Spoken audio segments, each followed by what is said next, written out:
Hello, hello अस्सलाम जी। वालेकुम। जी hello, अस्सलाम वालेकुम हज़रत। अस्सलाम वालेकुम। जी जी।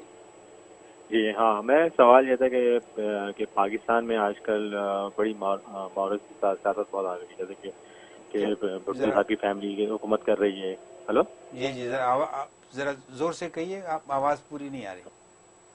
हाँ जी, मैंने देखा कि पाकिस्तान में आजकल जो है वो मॉरल की सियासत बहुत ज़्यादा मूर्सी वो चल सियासत, रही है। ओके। हाँ, मॉरल की सियासत जो है तो जैसे कि भुट्टो की फैमिली रूल कर रही है, और जैसे कि नवाज शरीफ साहब की फैमिली रूल कर रही है, उनकी बेटी ठीक आएगी, उनका ठीक है, मरीम नवाज ठीक। और क्या आगे। तो क्या पाकिस्तान में जैसे कि मतलब क्या काबिलियत की बिना पे वो होना चाहिए, या उसमें मतलब ये मॉरसी सियासत को ही परवान चढ़ाना चाहिए, बस ये। अच्छा अच्छा, वो वही कि हमारे मुल्क में चूंकि मूर्सी सियासत ने एक रिवाज लिया हुआ है और चले आ रहे हैं, तो ये अच्छा सवाल किया आपने। असल में मोरूसी सियासत खुद अपनी ज़ात में कोई बुरी चीज़ नहीं है। ठीक, इस्लाम तो टैलेंट और सलाहियत पर फैसला करता है। सही। अगर मोरूसी सियासत इस बेस पर हो रही है कि आपका बेटा वो ज़्यादा टैलेंटेड है, ज़्यादा वो मेरिट पे पूरा उतरता है, तो वो आपका की निस्बत उसको और जो बूस्ट देती है और नफ़ा देती है। टैलेंट के ऊपर ही फैसला होगा। लेकिन अगर उस आपके बेटे में टैलेंट औरों से ज़्यादा है तो आपका बेटा मुकद्दम है, आपका बेटा मुकद्दम है। इसलिए मोरूसी सियासत ये भी एक बहुत बड़ा धोखा है। ये भी धोखा है, क्योंकि एक बात याद रखें, बादशाह का जो बेटा होता है ना, उस बेटे के अंदर भी बादशाह बनने की खू और जीन्स होती हैं। ये तो मेडिकल साइंस भी मानती है कि बादशाह के बेटे के अंदर बादशाह बनने की जीन्स होती हैं। ये असल में वेस्टर्न वर्ल्ड का एक प्रोपेगेंडा है कि जिसने ये मोरूसी सियासत इसको ऐसा बदनाम किया कि बादशाह का बेटा बादशाह नहीं बनना चाहिए।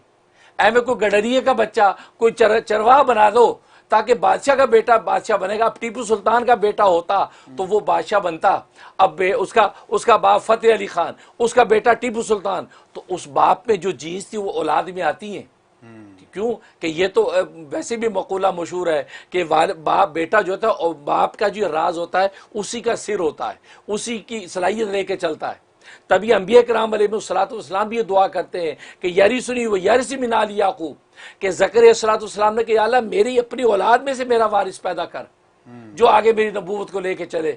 हालांकि ये बज़ाहिर इखलास के खिलाफ बात लगती है। वो ये सोचे यार दूसरे जो चाहने वाले उनमें किसी को नबूवत दे दो यार, उसको आप अपने बेटे के लिए नबूवत मांग रहे हैं।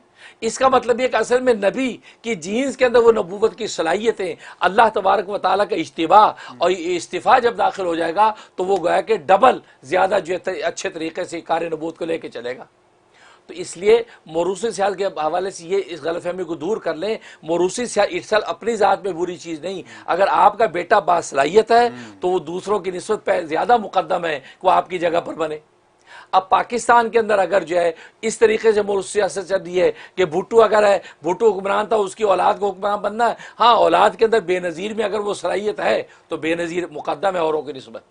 अगर बेनज़ीर की औलादों में अगर सलाहियत है औरों से ज़्यादा तो वो उस निस्बत की वजह से ज़्यादा मुकद्दम है। लेकिन अगर सलाहियत नहीं है तो फिर अब ये मोरूसी सियासत इस्लाम के अंदर बुरी है कि आप जो बग़ैर सलाहियत के इस वजह से कि उसकी औलाद है आप उसको बैठा रहे हैं और वो नाअहल है, और नाअहल होने की वजह से हुकूमत की और मुल्क की जो तबाही का बायस बन रहा है।